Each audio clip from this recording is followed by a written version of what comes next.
उद्योजकता हा शिक्षणातून काही येण्यासारखा विषय मला तरी वाटत नाही. ओके, तो थोडासा काही अनुभवाने समजतो आणि काही थोडंसं त्याच्यासाठी अभ्यासी लागतो आणि थोडंसं आर्थिक गोष्टींकडे बघण्याचा जो दृष्टिकोन असतो ना तोही तितकाच महत्त्वाचा असतो. नुसत्या महाराष्ट्रामध्ये 1ली ते 12वी पर्यंत 2.25 कोटी विद्यार्थी शिकतात. म्हणजे विचार करा बरं. आणि नवीन एज्युकेशन पॉलिसी काय म्हणतं आपल्याला की ह्या 2.25 कोटी मुलांच्या सगळ्या ज्या क्षमता आहेत त्यांना पंख द्यायचे आहेत आपल्याला. म्हणजे केवढं मोठं काम करायला लागणार आहे.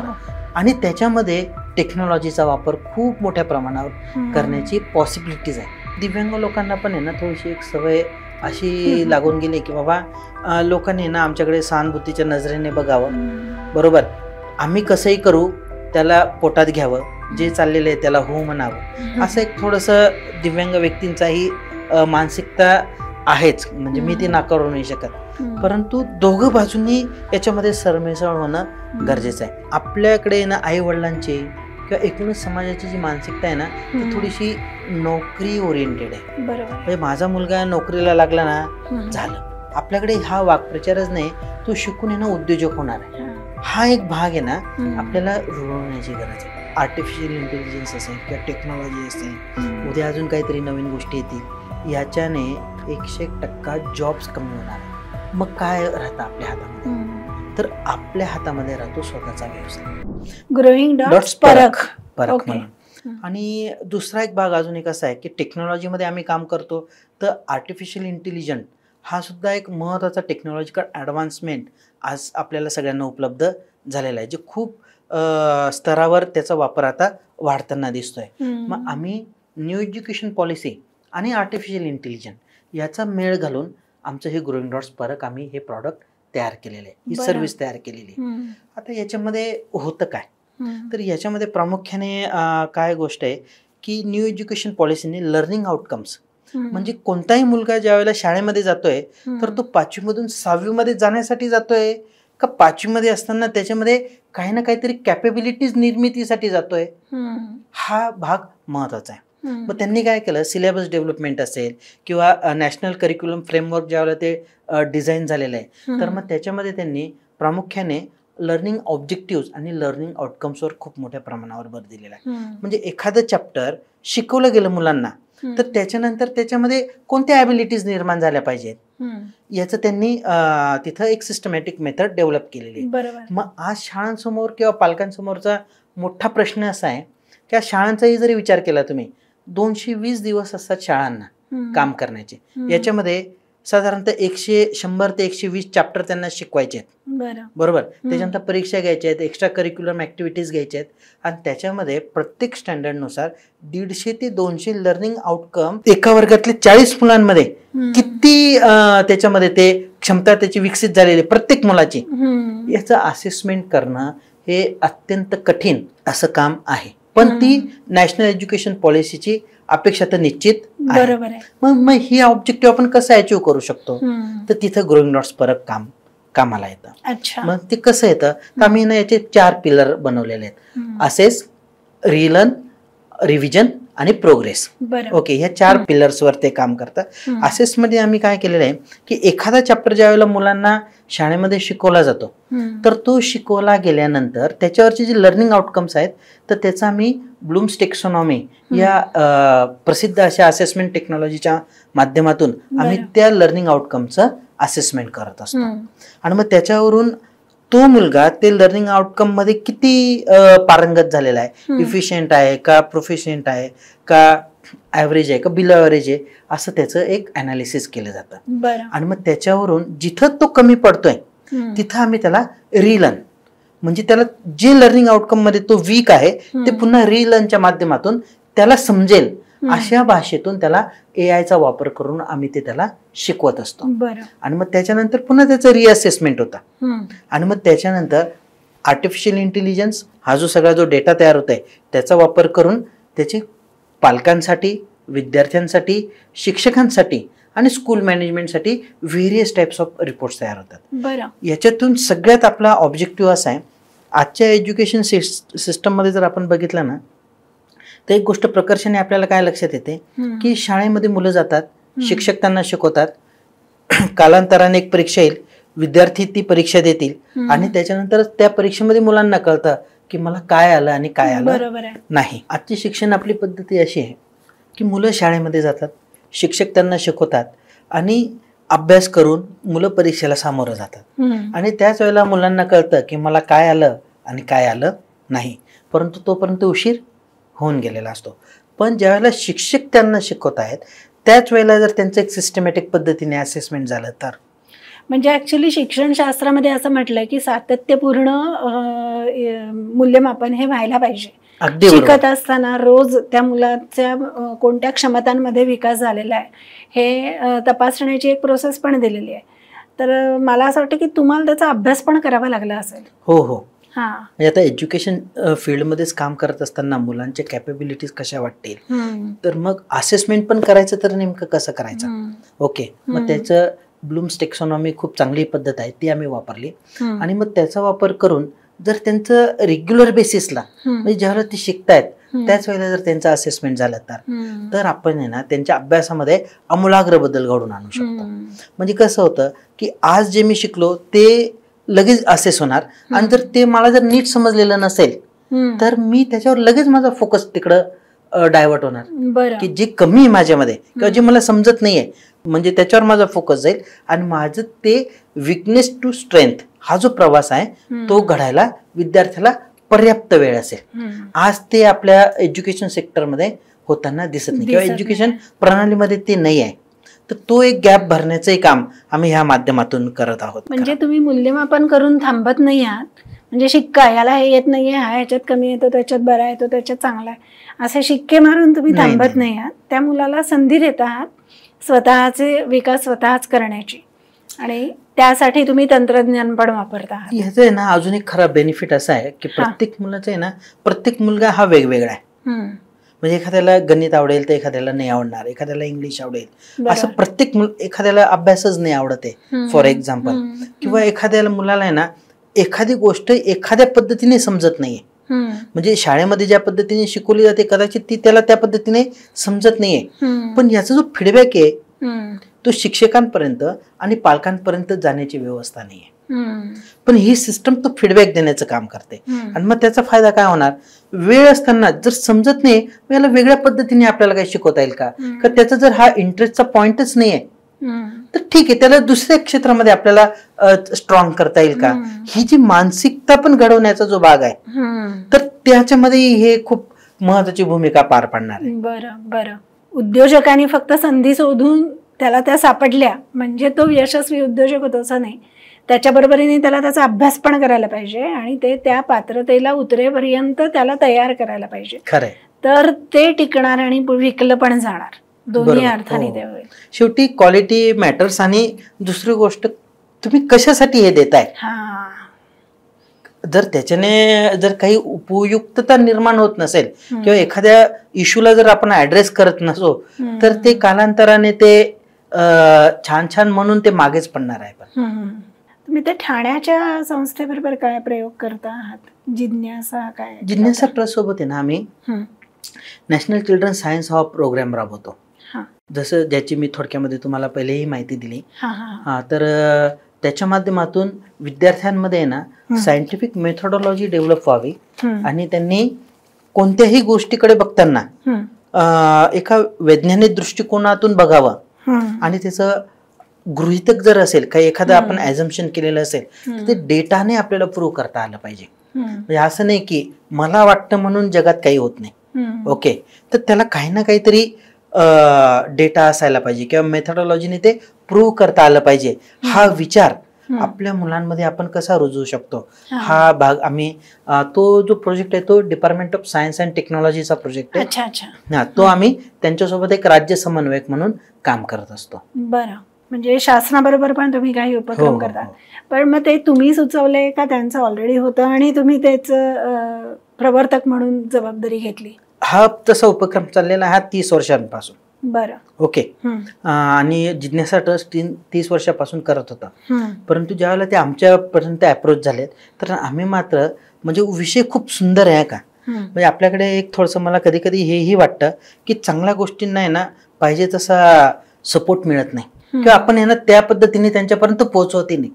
म्हणजे ते खरं माझंच वाक्य मला आता चुकीचं वाटतंय खरं, की सपोर्ट मिळतो आपल्याला, पण आपण त्या पद्धतीने त्यांच्यापर्यंत पोहोचतोय का, हा पण एक तितकाच महत्वाचा भाग आहे.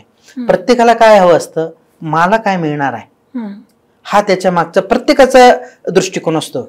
मग ज्यावेळेला आम्ही ना कम्युनिकेशन मध्ये मात्र त्या बाबतीत थोडस काम करतो. पण आम्ही कोणतीही कन्सेप्ट असेल ना तर त्याला त्याच्या त्याला त्याच्यामध्ये काय बेनिफिट, का मला करायचंय म्हणून नव्हे, त्याला त्याच्यामध्ये काय बेनिफिट मिळणार आहे, हे आमच्या कम्युनिकेशनचा आधार असतो. मग त्याला तो इंटरेस्ट घेतो. आणि त्याचं आहे ना एक चांगलं उदाहरण म्हणून हे NCCचा प्रोजेक्ट आहे. त्याच्यामध्ये साधारणतः 2000 ते 2500 विद्यार्थी सहभाग घ्यायचे, पण ज्यावेळेला आम्ही त्याच्यामध्ये आलो मागच्या 3 वर्षापासून, तर त्याची संख्या आम्ही 6000 पर्यंत नेली. हा म्हणजे दुप्पट त्याच्यामध्ये पार्टिसिपेशन आम्ही वाढवलं त्याचं. पण याच्यामध्ये तुमचा रोल हा त्यांच्यापर्यंत त्यांच्याच गरजा ह्या माध्यमातून कशा पूर्ण होत आहेत हे पोहोचवण्याचा होता. आमचा रोल असा होता म्हणजे पूर्ण ही सिस्टम राबवायची. म्हणजे आता जिज्ञासा ट्रस्टचं IT चे सपोर्टिंग हँड्स म्हणून ते आमच्याकडे काम आहे. म्हणजे पूर्ण महाराष्ट्रातले जे 36 जिल्हे आहेत आपले, तिथले समन्वयकांपर्यंत ते पोहोचवणं. त्याच्यामध्ये एक बघा बरं का, कोविडमध्ये ते पण फिजिकली झालं नाही. आम्ही ते पहिल्यांदा आहे ना सगळी NCSC स्टेट लेवलची ऑनलाईन पद्धतीने ऑर्गनाईज केली. अरे वा. हा म्हणजे ती आम्हाला एक संधी चालली म्हणजे. ओके. आणि त्याच्यामध्ये विज्ञान बाबतीमध्ये जर म्हटलं ना तर विज्ञानाच्या बाबतीमध्ये आपला महाराष्ट्र तसा म्हणजे पालक खूप जागरूक आहे.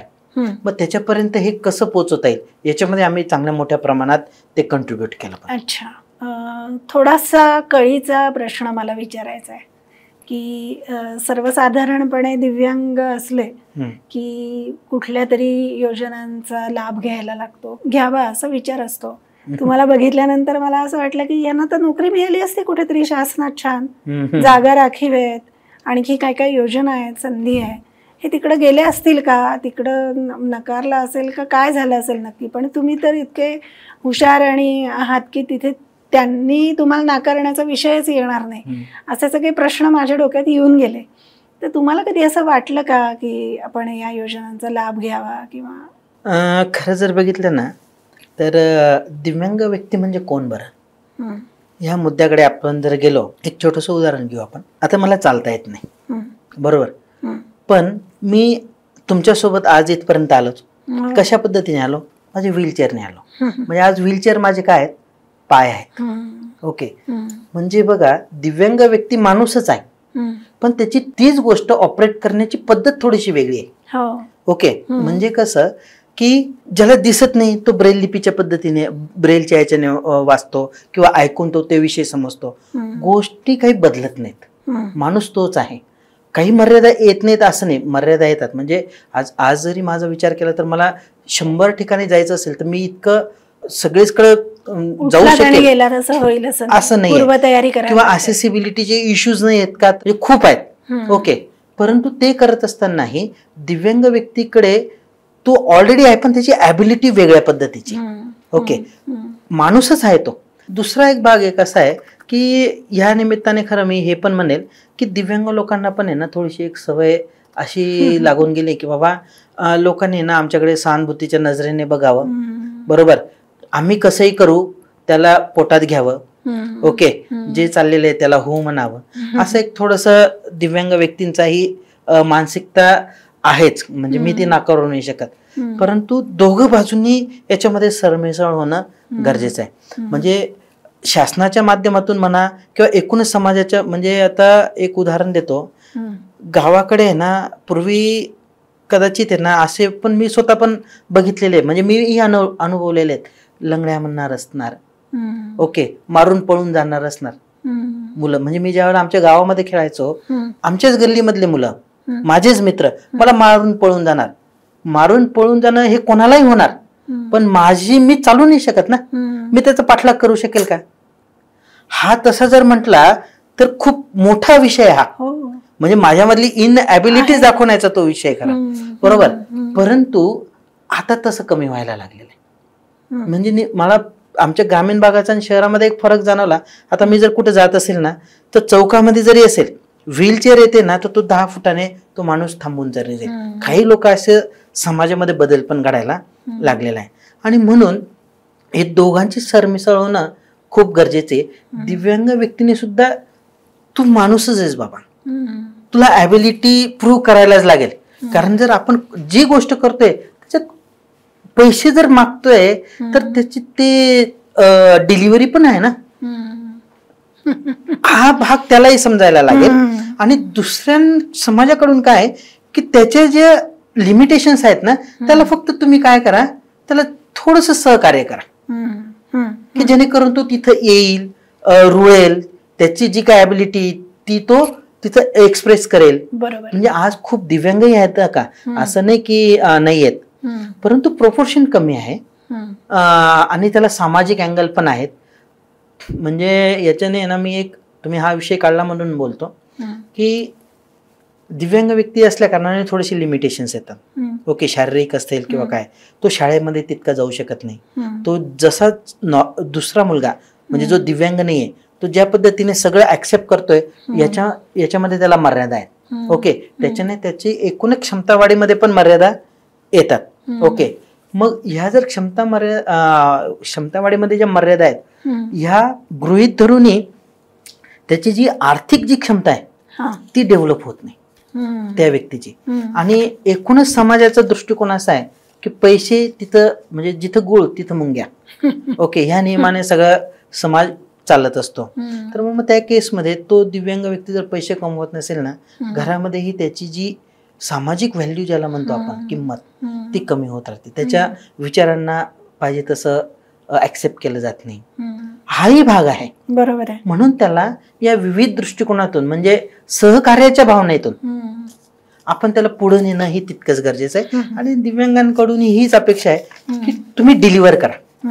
तुम्हाला म्हणजे माझा जो अनुभव आहे ना तो असाच आहे की आम्ही डिलिव्हर करत गेलो म्हणूनच कदाचित दिव्यांग तो माझं कुठं आड आलं नाही. मला असं वाटतं ना की तुमच्या दृष्टिकोनामध्ये याचं गमक आहे. म्हणजे तो काही असा आपोआप तयार झाला किंवा जन्मजात तुमच्यात असेल असं नाही, त्याच्यासाठी तुम्हाला खूप कष्ट घ्यावे लागले असतील. पण मगाशी बोलता बोलता जे तुमच्या म्हणण्यात आलं की लोकांचा माझ्याकडे बघण्याचा दृष्टिकोन यापेक्षाही माझा स्वतःचा माझ्याकडे बघण्याचा दृष्टिकोन काय आहे हे ठरवतं की मी पुढे जाऊन काय होणार आहे.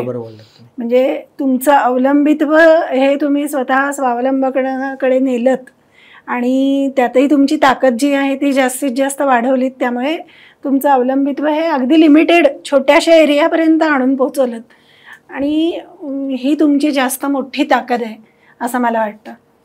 पण तुम्ही दिव्यांगांसाठी काम पण करता आहात. हो, तुम्ही काही साहित्य संमेलनं ऑनलाईन पहिल्यांदा भरवलेत आणि ते काम तुमचं चालूच आहे. तर त्याच्याबद्दलही सांगा आणि तुम्ही जो सर्व्हे जे काही केलं होतं त्याबद्दल पण सांगा. आता स्वतः दिव्यांग म्हटल्यानंतर जो मागे त्याला आपण काही मदत करू शकतो का, किंवा जसं मी तुम्हाला म्हणालो की ज्यांच्यामध्ये ॲबिलिटी आहे ते ॲबिलिटीसाठी आपण व्यासपीठ निर्माण करू शकतो का, बरं, की जेणेकरून आहे ना इतर लोकांनाही त्याच्यातून मदत मिळेल किंवा प्रेरणा निर्माण होईल आणि कुठेतरी हा जो काही जीवन प्रवास आहे त्या लोकांचा सुधारण्यामध्ये आपल्याला मदत करता येईल. या दृष्टिकोनातून आम्ही अखिल भारतीय दिव्यांग साहित्य आणि सांस्कृतिक मंडळ नावाची संस्था स्थापन केली. मी त्याचा आज सेक्रेटरी म्हणून काम करतो. आणि आम्ही अखिल भारतीय स्तरावरचं दिव्यांगांसाठीचं 8 साहित्य संमेलन आम्ही ऑलरेडी भरून चुकलेलो आहे. आणि मला त्याच्यामध्ये सांगायला आनंद वाटतो की 16 ते 17 राज्यांमधून दिव्यांग त्यांच्या वेगवेगळ्या अडचणींच्या माध्यमातून असतातही तरीही ते या संमेलनाला येतात आणि त्यांच्या कथा असतील, कविता असतील, त्यांची दुःख असतील ते त्या मंचावरून शेअर करत असतात. हा एक भाग.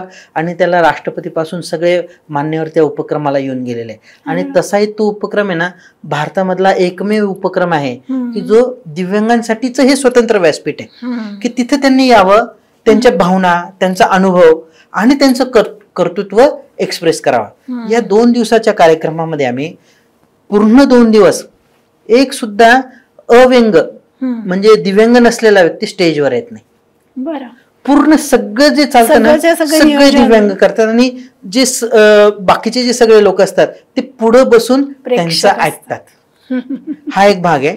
आणि IT मध्ये काम करत असताना एक खूप चांगला उपक्रम आमच्या माध्यमातून होतोय. तो म्हणजे की आज महाराष्ट्रामध्ये जर बघितलं तर 13 कोटी आपली लोकसंख्या आहे साधारणतः आम्ही जे आता सर्वे केलेत तर त्याच्यामधून 5% दिव्यांग सापडत आहेत.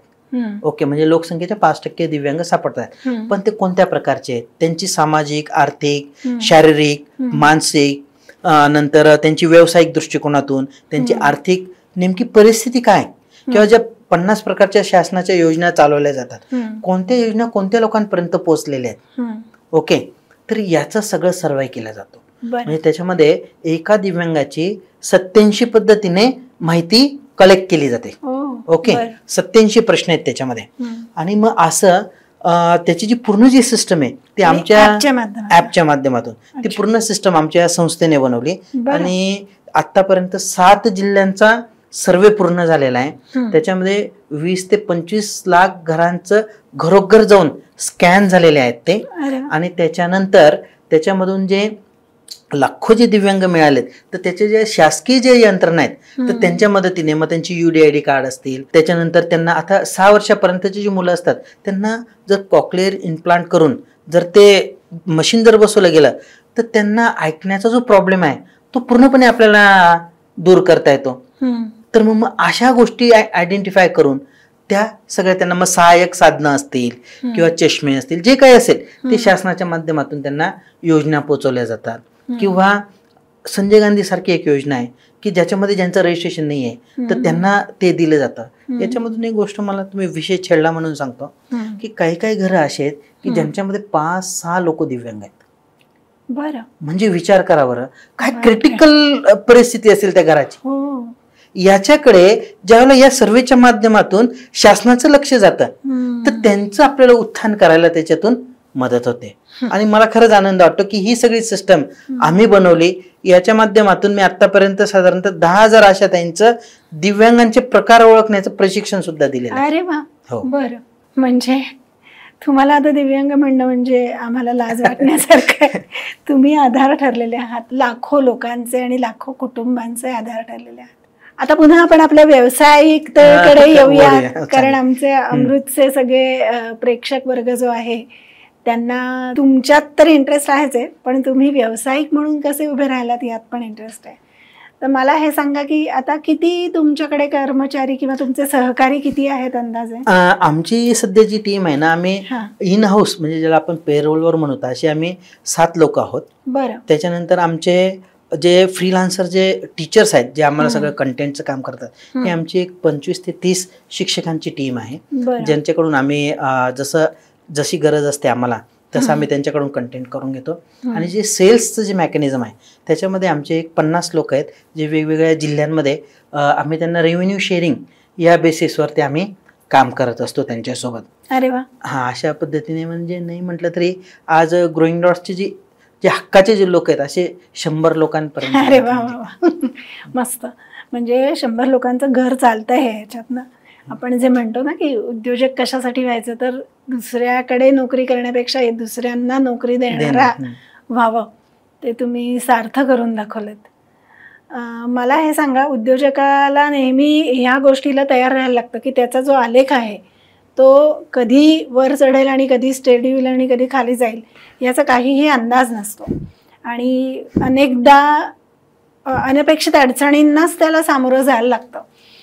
तर तुमच्या संस्थेचा आणि तुमच्या कामाचा आर्थिक आलेख हा कसा राहिला आत्तापर्यंत, आणि त्याला तुम्ही टिकवण्यासाठी टेकू दिलेत ते आर्थिक दृष्टीने कसं तुम्ही टिकलात? कारण एवढी 100 जणांची टीम आहे तर त्याला आर्थिक पाठबळ ही खूप महत्त्वाची गोष्ट आहे. खरं आहे. आणि याच्यामध्ये 2 गोष्टी मला सांगाव्याशा वाटतं त्याच्यामध्ये. एक तर पहिले म्हणजे ना, कोविडच्या अगोदर आमचा जो फोकस होता तो ज्ञानगंगा आणि काही IT गोष्टी याच्यावर आमचा फोकस होता. आणि त्याच्यातून आमचं सगळं जी काही कंपनी होती एक त्याच्या अगोदर आहे ना, मी आपल्याला एक गोष्ट सांगतो की मी जरी M.Com शिकलेलो होतो तरी पण उद्योजकता हा शिक्षणातून काही येण्यासारखा विषय मला तरी वाटत नाही. ओके, तो थोडासा काही अनुभवाने समजतो आणि काही थोडंसं त्याच्यासाठी एक हे पण लागतं की जिद्द आणि चिकाटी लागते असं मला वाटतंय. आणि अभ्यास पण लागतो, अभ्यासही लागतो आणि थोडंसं आर्थिक गोष्टींकडे बघण्याचा जो दृष्टिकोन असतो ना तोही तितकाच महत्वाचा असतो. ओके, पण तो माझ्या वैयक्तिक जर म्हणाल तर माझं तसं ते शिकणंच झालेलं आहे. ओके. म्हणजे अगदी ज्यावेळेला 2005 साली आम्ही काम सुरू केलं तर त्यावेळेला जसं काम येईल आम्ही तसं ते करत गेलो. मग नंतर सॉफ्टवेअर्स आम्ही खूप बनवलेत. ओके. पण एका डोमेन मध्ये आम्ही खूप जास्त क्लायंट्स आणले नाहीत. ओके. हा, त्याच्यानंतर आमचं हा जो ज्ञानगंगा उपक्रम होता ना, हा उपक्रम मात्र आम्ही लाखो मुलांना दिला आणि तोच खरं कोविडच्या अगोदर आमचा एक चांगला रेव्हेन्यू सोर्स होता. ओके. आणि त्यावेळेला मग आम्ही, जसं मी तुम्हाला म्हणाल की आम्ही लाखापेक्षा जास्त सेल्स केलेत. ओके. तर त्यावेळेला आम्हाला एक चांगला रेव्हेन्यू त्याच्यामध्ये आला. म्हणजे आम्ही तिकडं 2-3 कोटीपर्यंत आमचा रेव्हेन्यू त्यावेळेला नेलेला होता. मग कोविडमध्ये थोडासा बॅड पॅच आला आमच्यासाठी, की जी ERP सिस्टम बनवली ती कोविडमुळे आम्ही करू शकलो नाही. मग कोविडच्या पिरियडमध्ये एज्युकेशन वरच फोकस होता आमचा आणि त्याच्यावरच थोडासा प्रॉब्लेम क्रिएट झाला. त्याच्याने आमचे रेव्हेन्यू पुन्हा थोडेसे कमी झाले. पण आता कोविड नंतर आम्ही पुन्हा आता रोळावर यायला लागलेलो आहे आणि या सगळ्या टीम आणि याच्या माध्यमातून आम्ही आता ते नाही म्हटलं तरी एक 40-50 लाखाचा रेव्हेन्यू यावर्षी केलेला आहे. आणि यावर्षी आमचा अजून 2 ते 3 पटीने टार्गेट आम्ही मोठं ठेवून वाढवण्याचं आमचं टार्गेट आहे. म्हणजे आता या आर्थिक वर्षामध्ये. पण मला असं दिसतंय की तुम्ही फक्त व्यवहार आणि व्यवहार असं फिरत नाही आहात. त्याच्यामध्ये माणुसकीचे पण मला खूप सारे छोटे छोटे ग्लिम्सेस दिसत आहेत. तुम्ही काही विद्यार्थ्यांना मदत करता असं पण मी वाचण्यात आलं माझ्या, की गावाकडची मुलं आणि ते काय करता तुम्ही? आता हा एक भाग कसा आहे की जिथं समस्या तिथं आपण काम करावं या थोड्याशा अप्रोचने आमचं चाललेलं असतं. तर मग त्याच्यामध्ये आता आमचं हे जे परख आहे, तर मग हे आम्ही ज्या मुलांना शक्य नाही आहे, ज्या कॉस्टला आम्ही ते विकतोय त्या कॉस्टला जर त्यांना शक्य नाही आहे तर आम्ही त्यांना तिथं ते फ्री ऑफ कॉस्ट देऊ शकू का, किंवा आमची जी बेस प्राइस आहे त्याच्यावर आम्ही त्यांना ते देऊ शकू का, हा एक भाग असतो आमचा त्याच्यामध्ये. त्याच्यानंतर ज्यांना आर्थिकदृष्ट्या नाही शक्य तर मग त्याच्यामध्ये आमच्या खिच्यातून आम्ही काही करू शकतो का, हा पण एक त्याच्यामधला एक भाग असतो. त्याच्यानंतर आता बरेचसे मुलं काय असतं, कन्सेप्ट चांगले असतात त्यांना, परंतु पुढं कसं न्यायचं हा पण एक महत्त्वाचा भाग असतो. किंवा काही मुलं मग आमच्याकडे कसे येतात की सर आम्ही हे बनवलेलं आहे पण पुढं कसं न्यायचं.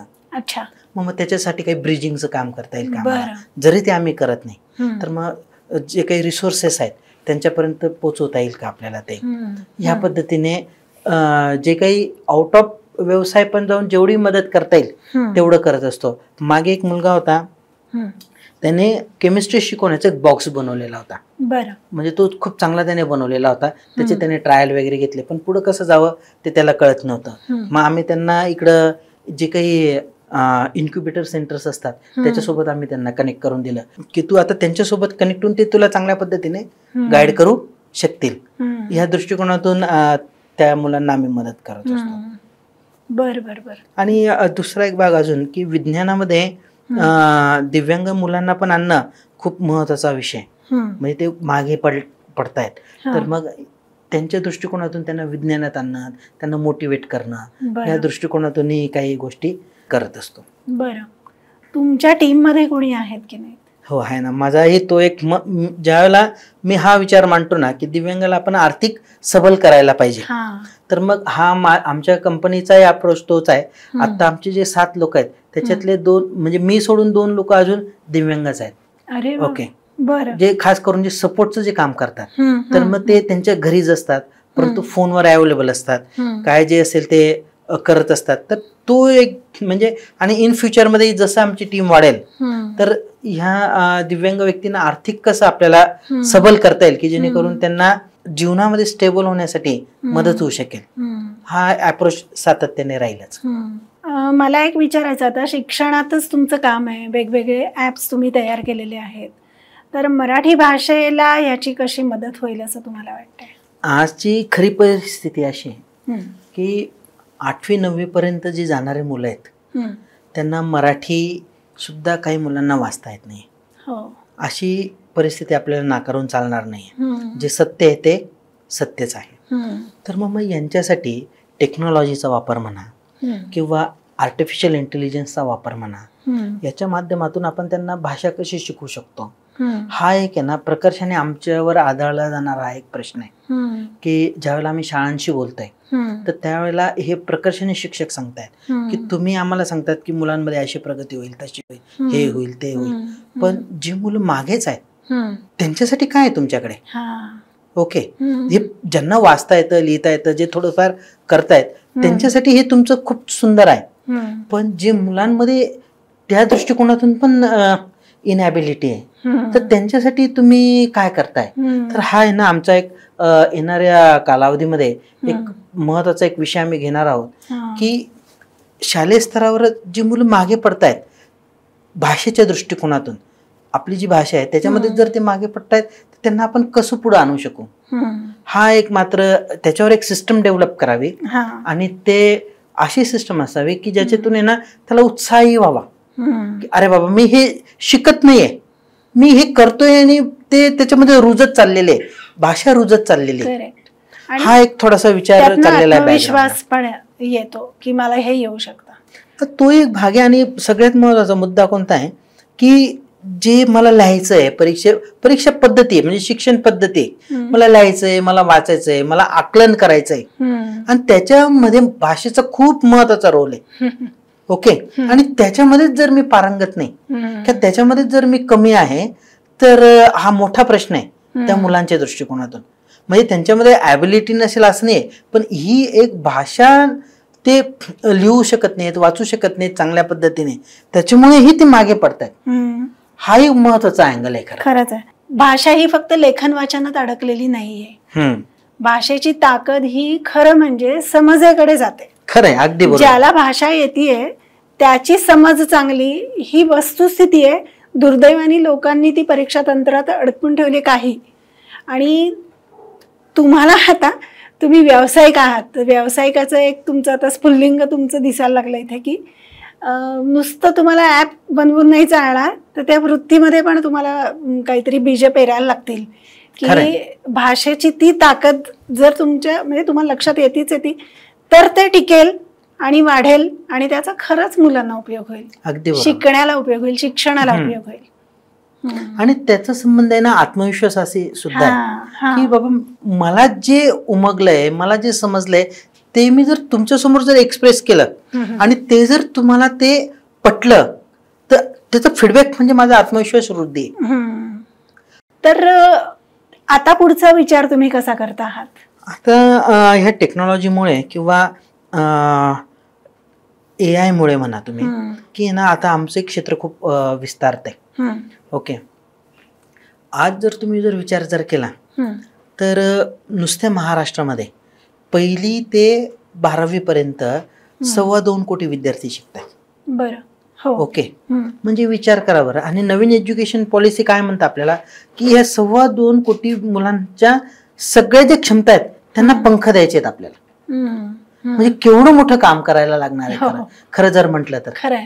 आणि त्याच्यामध्ये टेक्नॉलॉजीचा वापर खूप मोठ्या प्रमाणावर करण्याची पॉसिबिलिटीज आहेत. ओके, तर ती करण्यासाठी आणि शिक्षण तर हा पूर्वीपासून आत्माच आहे कोणत्याही समाजाचा. ओके, आणि योगायोगाने आम्ही त्याच्यामध्येच व्यावसायिक म्हणून एक काम करत आहोत. आणि आता या 2.25 कोटी मुलांच्या पंखांना बळ देण्यामध्ये खूप ह्यूज ऑपॉर्च्युनिटीज आहेत. मग त्याच्यामध्ये आणि प्रत्येक मुलगा वेगवेगळा आहे. आपण त्याला आहे ना पूर्वीचं तरी थोडासा आहे ना कारखाना पद्धत होती. म्हणजे हुशार मुलं असतील ते सगळे सायन्सला जाणार, थोडेसे जे कमी असतील ते आर्ट्सला जाणार, बाकीचे कॉमर्सला जाणार, असा थोडासा विषय होता. आता तसं नाही.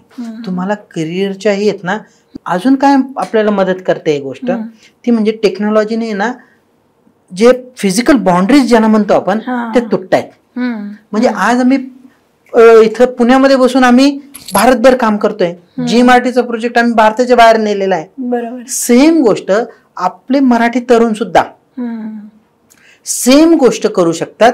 मग त्याच्यामध्ये आमचं गोलिंग डॉट्स परत झालं त्याच्यासोबतही ते जोडू शकतात. म्हणजे प्रत्येक जिल्ह्यामध्ये जे लाखो मुलं आहेत काय म्हणतो आपण त्याला महत्व देण्यात आलेलं आहे. म्हणजे 7वी 8वी 9वीच्या मुलांनाही वेगवेगळे जे सुतारकी असेल, इलेक्ट्रिशियन असेल याचं बेसिक नॉलेज द्यायचंय, स्किल डेव्हलपमेंटचं द्यायचंय. म्हणजे एवढ्या सगळ्या गोष्टी ज्या करायच्या आहेत याच्यासाठी मॅनपॉवर लागेल. आणि ती मॅनपॉवर आज जे आपले मराठीमधले तरुण आहेत त्याची काही डिजिटल पद्धतीने असेल त्याचे टूल्स बनवू शकतो आपण.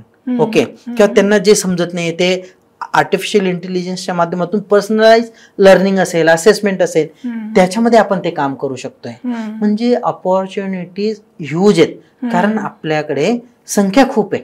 म्हणजे भारताचा जर विचार जर केला तर 22 कोटीपेक्षा जास्त मुले शिकतायत 1ली ते 12वी मध्ये. एवढ्या सगळ्या मुलांचं आपल्याला काय करायचंय, त्यांची क्षमता वाढीचं काम करायचंय. म्हणजे विचार करा की केवढी ऑपॉर्च्युनिटी आहे. खूप मोठी गरज आहे. गरजेचा मोठा प्रशांत सागर आहे, मोठाच्या अगदी आहे. आणि कौशल्य अवेलेबल आहेत.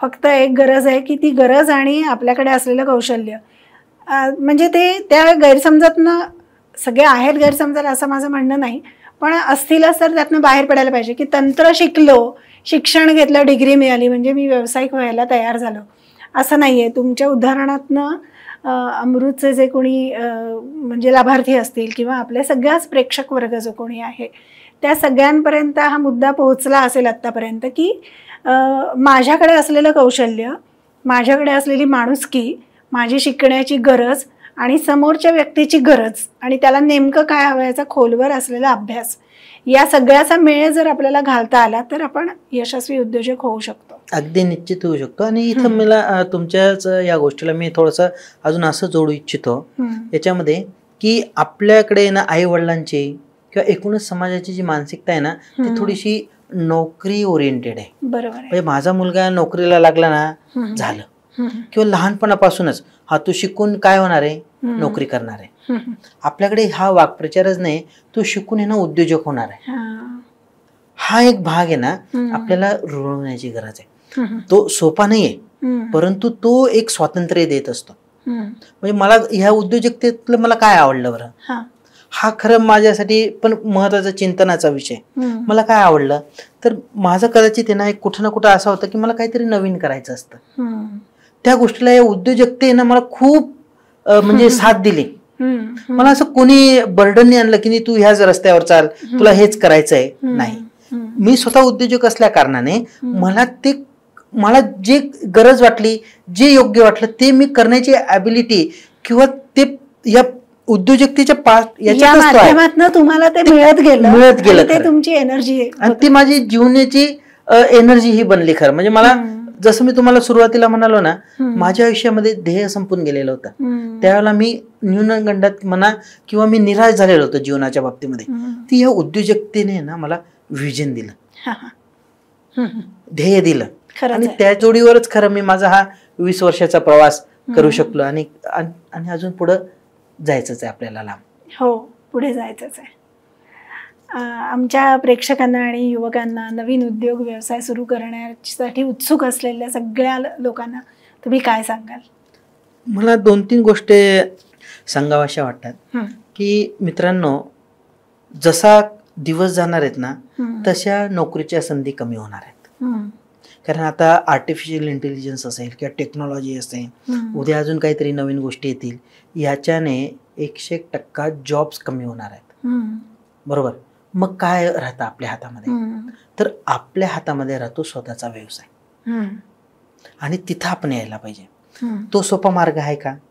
सुरुवातीला सोपा नाहीये. त्याच्यामध्ये तुम्हाला दृढ असणं गरजेचं असतं, सातत्य खूप महत्वाचं असतं. समस्या येणार, त्या प्रत्येक समस्येला तोंड देणंही गरजेचं असतं, पण त्याच्याने आपणही घडत जात असतो. म्हणजे व्यवसायही घडतो, आपणही घडतो, पण एका लेवल नंतर ह्या सगळ्या गोष्टी आपल्या सोप्या होत जात असतात, कारण आपल्याकडे एक्सपिरियन्स आलेला असतो.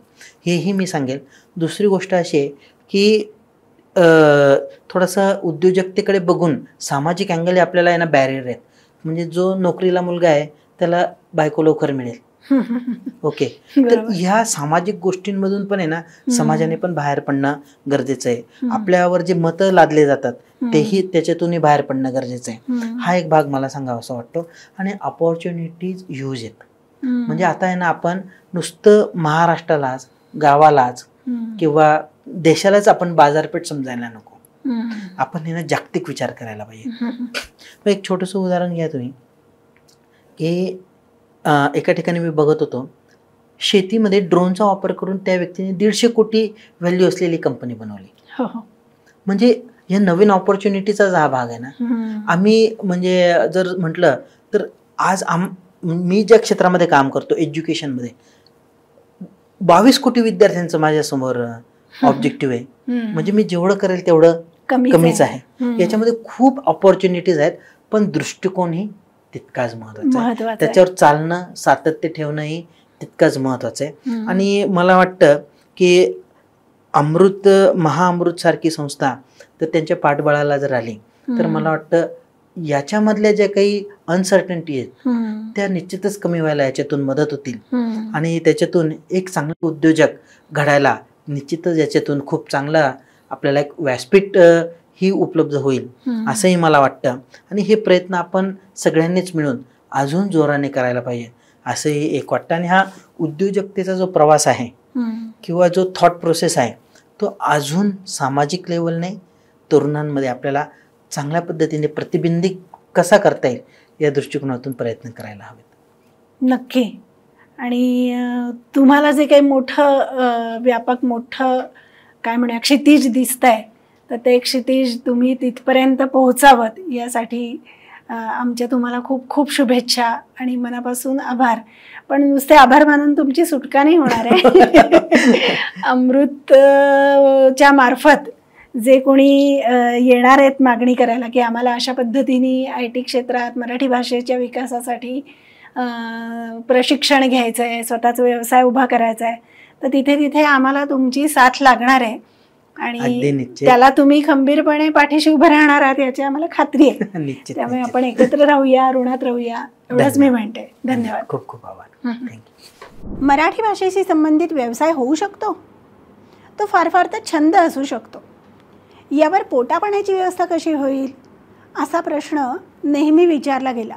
पण कामाचा दर्जा, त्या ध्यासाचं वेड आणि कल्पकता या मदतीनं तुम्ही तुमचं स्वप्न साकार केलं. त्याचा आलेख सतत उंचावणारा राहो यासाठी आमच्या तुम्हाला खूप खूप शुभेच्छा. या बाबतीत आणखी मार्गदर्शन किंवा सहकार्य हवं असल्यास इच्छुक व्यावसायिकांनी खाली दिलेल्या लिंकवर क्लिक करा. व्यवसायांना अशा पद्धतीनं मराठी भाषेशी जोडून डिजिटल माध्यमांच्या मदतीने व्यवसाय करणाऱ्या इतर प्रथितयश उद्योजकांच्या मुलाखती पण सार्थ मराठीच्या इतर भागांमध्ये तुम्ही नक्की ऐका.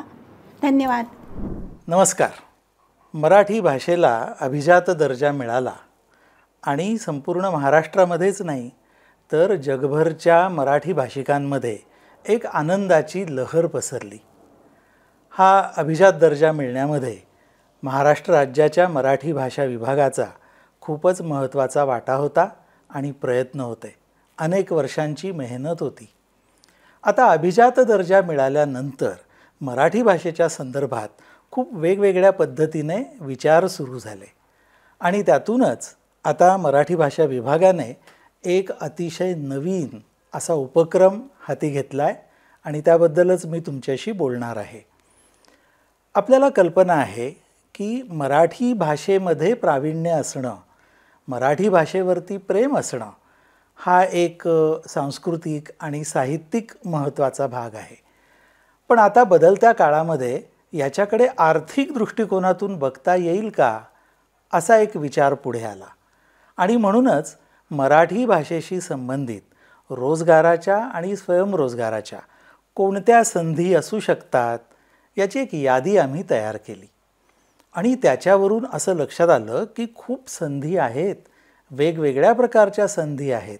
त्याची अनेक उदाहरणं सांगता येतील आणि मग त्यातूनच सार्थ मराठी या अर्थपूर्ण उपक्रमाचा जन्म झाला. या उपक्रमाच्या अंतर्गत मराठी भाषेशी संबंधित या ज्या वेगवेगळ्या अर्थार्जनाच्या संधी आहेत त्याची माहिती आम्ही देणार आहोत. याचे अर्थातच 2 भाग आहेत. पहिल्या भागामध्ये आपण ही संधी नेमकी कशी आहे, कोणती आहे आणि ती कशा पद्धतीने वापरायची याची एक सुरुवातीची ओळख ही पहिल्या भागात देणार आणि त्यानंतर अर्थातच ती संधी लाभप्रद होण्यासाठी म्हणून जे प्रयत्न करायचे, जे काही औपचारिक शिक्षण घ्यावं लागेल, प्रशिक्षण घ्यावं लागेल याबद्दलची माहिती आपण त्याच्यानंतर घेऊया. मग यासाठी सध्याच्या काळात मराठी भाषेशी संबंधित वेगवेगळ्या पद्धतीने काम करणाऱ्या यशस्वी लोकांच्या मुलाखती आपल्यापुढे आम्ही मांडत आहोत.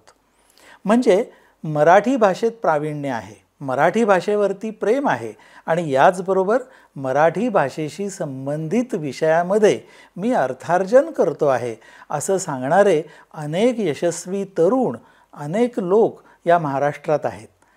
त्यांना शोधून काढून त्यांच्याशी ते या क्षेत्रामध्ये कसे यशस्वी झाले, त्यांना त्याच्यामध्ये कोणत्या अडचणी आल्या आणि एखाद्या नवीन तरुणाला, नवीन माणसाला या क्षेत्रात यायचं असेल तर त्याला काय काय करावं लागेल याचं मार्गदर्शन आपण त्यांच्याकडून घेणार आहोत.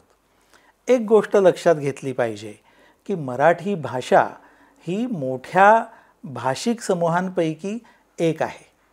अनेक जण ही भाषा बोलतात, कोट्यवधीच्या संख्येत लोक ही भाषा बोलत असतात आणि त्याच्यामुळे मराठी भाषेशी संबंधित रोजगार, स्वयंरोजगार किंवा व्यवसाय ज्यांना करायचा आहे, एकट्या दुकट्याने तो व्यवसाय करून चालणार नाही. अनेकांना त्या पद्धतीनं त्यामध्ये यावं लागेल आणि आता तर तंत्रज्ञान आपल्या मदतीला आलेलं आहे. त्यामुळे तंत्रज्ञानाच्या मदतीने आणखी काही नवीन संधी आपल्यापुढे उलगडलेल्या आहेत. मला अशी खात्री आहे की आपल्या महाराष्ट्रातला मराठी तरुण मराठी भाषेसंबंधीच्या या ज्या नवीन संधी आहेत या समजावून घेईल, त्याच्यामध्ये काम करेल आणि एक यशस्वी उद्योजक म्हणून किंवा त्याच्या उपव्यवसायाचा एक पुरवठादार म्हणून निश्चितपणे यशस्वी होईल आणि मग आपली ही अभिजात दर्जा लाभलेली मराठी भाषा ही अर्थार्जनाच्या दृष्टीने सुद्धा एक यशस्वी भाषा म्हणून जगाच्या पटलावरती आपण सारे अभिमानाने सांगू शकू. आपल्या सर्वांना माझ्या शुभेच्छा.